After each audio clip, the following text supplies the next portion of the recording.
Hello everyone, তোমরা কেমন আছো? আশা করি ভালো আছো আর আমিও ভালো আছি। সকাল সকাল রেডি হয়ে গেছি, আমি এখন যাব পিকনিক। সকাল সকাল চলে এসেছে আমার ভাগ্নিরা। দেখো আজকে 1 জানুয়ারি আর আমরা হাতে বেলুন নিয়ে চলে গেছি গাড়ি সাজাতে। আমাদের পিকনিক যাওয়াটা প্ল্যান হয়েছে হঠাৎ করে, তার জন্য আমরা সামনেই যাব।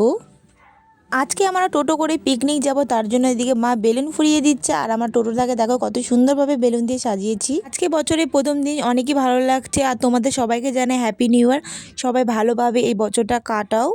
আমি ভাগ্নি পুরোটা রেডি হয়ে গেছি, এদিকে গাড়িতে সব জিনিস উঠিয়ে নিচ্ছে কারণ আমার পিকনিক যাব। তারপর এদিকে দেখো আমি সানগ্লাস টুপি পরে নিয়েছি কারণ অনেকই রোদ উঠেছে।